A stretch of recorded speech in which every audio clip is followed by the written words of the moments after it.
If you remember Quidditch, brewing potions, and sniping Death Eaters from a distance, then you grew up playing Harry Potter. But which one? Because there were 17 different console games, and in this video we're going to rank all of them. So we've spent the last few months going through every Harry Potter movie and comparing every version of the tie-in games. It's been a really fun journey, and I'd like to thank all of you for making this series such a success. At the end of my Deathly Hallows Part 2 video, I started a poll and asked you guys to vote for your favorite console and PC Harry Potter game. And you fine folks did not disappoint. The poll received almost 5,000 votes, which to me makes this a pretty definitive rankings list. And so let's dive straight in and find out what is the best Harry Potter game. At least on console and PC. Remember, we're going to do the handhelds separately at the end. And so, coming in at number 17 and 16 and making it the worst Harry Potter tie-in game, it's the Deathly Hallows Part 1. We've got the Wii version with a meager 5 votes and the PlayStation 3, 360 and PC version with only 6 votes. And honestly, I don't think anyone's surprised. After all, the game is a complete mess. The half-baked third-person shooter gameplay, the mind-numbingly dull sneaking levels, the tedious filler stages, the same 3 NPC characters pasted all over the place. I went over there the other day. I fancy pizza. I've seen a picture of it, but I've never seen anyone do it myself. Not to mention that they somehow managed to make Harry look like a 40-year-old Cypriot. I can keep going, but I think Unabridged Gamer described it best in his comment. Part 1 feels like a proof-of-concept prototype that EA just published without concern for quality. Alright, next up at number 15 with 10 votes, it's Deathly Hallows Part 2 for the Wii. And this is a trend we're going to see quite a bit going forward. The Wii versions always rank lower compared to their beefier counterparts. We'll cover this game in more detail when we get to the flagship version. But for now, let's leave Harry behind the cover and move on to the next entry. Coming in at number 14 with 35 votes is the Goblet of Fire game for consoles and PC. And I think Enigma's comment describes this game best. They took everything that made the first 3 games good and chucked it right out the window. The biggest pain in the ass was having to do and redo the same mission over and over again for those stupid shields. And the AI for Ron and Hermione were dodgy at best. It seems that a lot of the dislike for the Goblet of Fire game comes from it being such a stark departure from the first 3 games, which were regarded as fan favorites. We went from these whimsical adventure games where you could explore the castle with all of its secrets to, well, this. Guardium Leviosa! I think the only thing that saved the Goblet of Fire from taking the bottom spot was the multiplayer. After all, this would end up being the only Harry Potter game with local co-op multiplayer, even if the controls and camera were pretty rough. But it was either that or putting up with AI Ron. Ow! Ouch! Ow! And a special shout out to Alexander Allison, who has nostalgia for this game being the first PlayStation 2 game he ever got for Christmas. It's okay, Alex, we all have guilty pleasures. Up next at number 13 with 41 votes is Deathly Hallows Part 2 for the PlayStation 3, 360 and PC. Now I'm going to hand it over to Odd Enigma 78 to sum this one up. This game vastly improves on Part 1. The combat is more fun, Harry is more responsive, and there is really no padding. That being said, the game is generic as for sure. The montage at the end was a nice touch though. You know that your game probably needs more work when the most memorable thing about it is the post-credits montage of other games in the series. So everyone agrees the gameplay here is a vast improvement over Part 1, but I was actually impressed with this game's graphics. I mean look, it's an 11-year-old licensed game, but I think these graphics still hold up. Apart from Harry's dad bod, that doesn't work. Coming in at number 12 and 11 we have the PlayStation 2 and Wii versions of the Half-Blood Prince and Order of the Phoenix. Again, we'll cover these games in detail when we get to the HD versions, but we can see the little brother syndrome strikes again, which is a shame because apart from the obvious dip in graphics, these games are almost identical to the flagship counterparts. Well, apart from the excruciating potions minigame on the Wii. Come on! Why won't you hit her? At number 10 with 126 votes, we have the Philosopher's Stone for PlayStation 2, Xbox, and GameCube. If you knew nothing about Harry Potter games and someone handed you this one to play, you'd think this was a great game. Good art style, full voice acting, killer soundtrack, and it's kind of a Zelda clone in the best kind of way. Look, you can even fly around Hogwarts on your broom. Why is this game not higher up on the list? Well, in this one instance, context really does matter. Yes, the Philosopher's Stone is a good game, but only because it's a copy of another good game, Chamber of Secrets. You see, the original Philosopher's Stone was released on PlayStation 1 and PC in 2001. Chamber of Secrets followed in 2002, this time also adding versions for the 6th generation consoles, but there was no new Harry Potter movie in 2003, and so EA decided to take Chamber of Secrets, rework a few of the dungeons, make a new endgame boss, and voila, you've got the Philosopher's Stone for PlayStation 2, Xbox, and GameCube.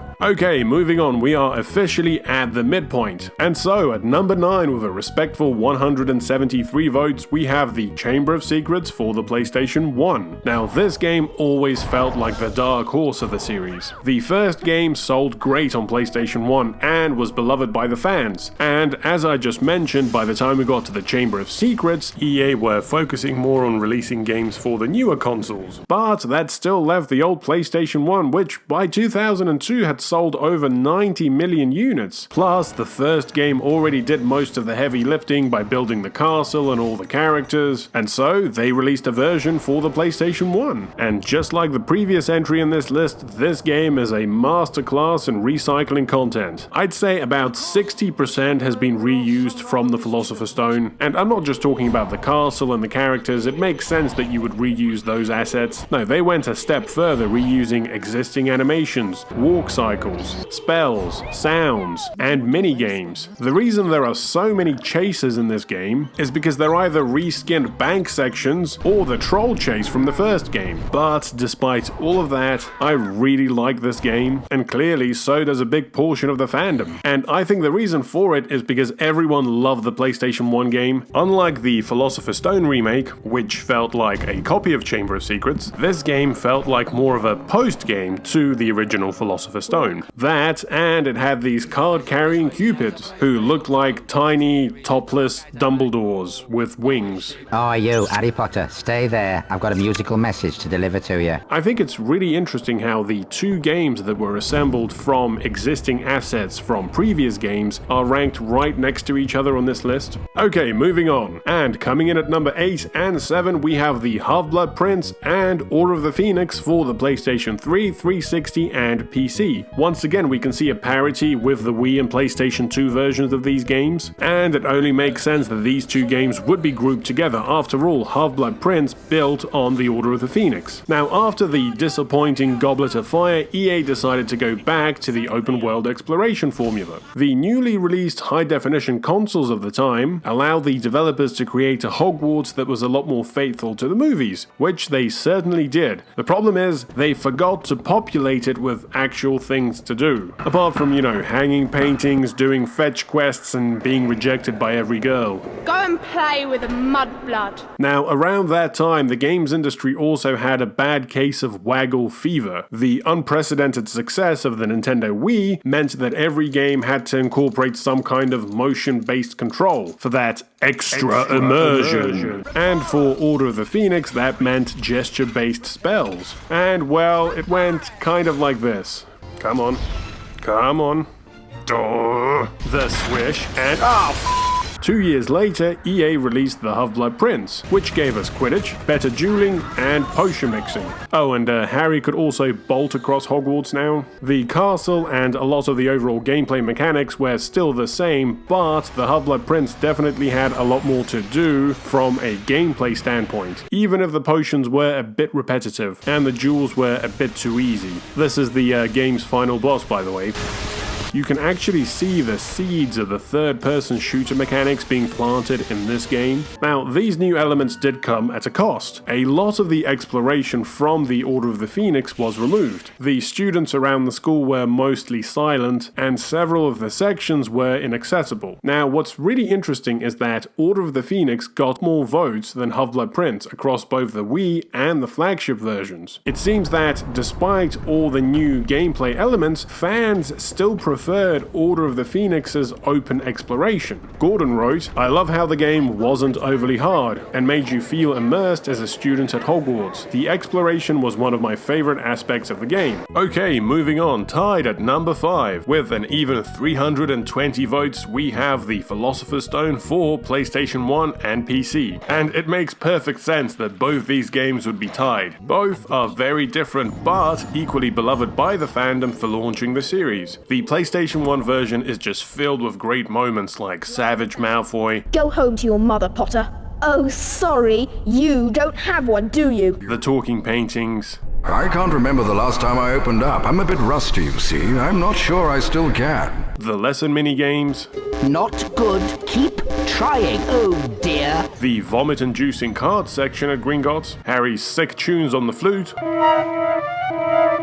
and of course the legend himself, PS1 Hagrid. Now, the PC version was a great adventure game. The castle is filled with all sorts of secret areas and unlockable content, and this version seems to have been a gateway to other adventure games for a lot of the fans. I think Aaron describes it best in his comment. Philosopher's Stone for the PC had some real cozy vibes. That constant sound effect of a warm fireplace and or big candles burning in the background was very comforting. It also felt very faithful to the spirit of the books. Okay, at number 4 with 480 votes, we have The Prisoner of Azkaban for PC. The final game in No Wonder's PC trilogy, Prisoner of Azkaban continued with its formula of open-world dungeon exploration with a selection of fun spells. The main difference this time around was the ability to play as all 3 of the main characters. This is a great game for younger players, even if some of the character animations are a little stiff. Plus, it does have Harry skating along ice slides at high speed into the abyss.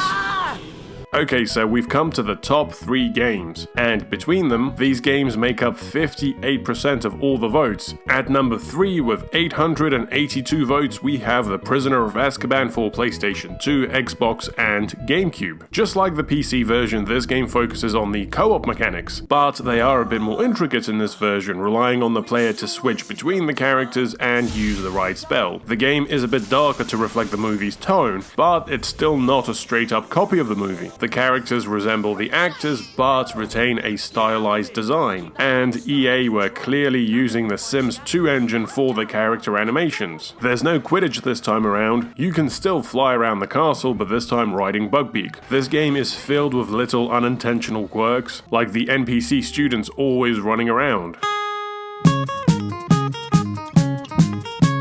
Or how about Hagrid's lightning-fast reflexes? And of course, Ron's inability to read the room.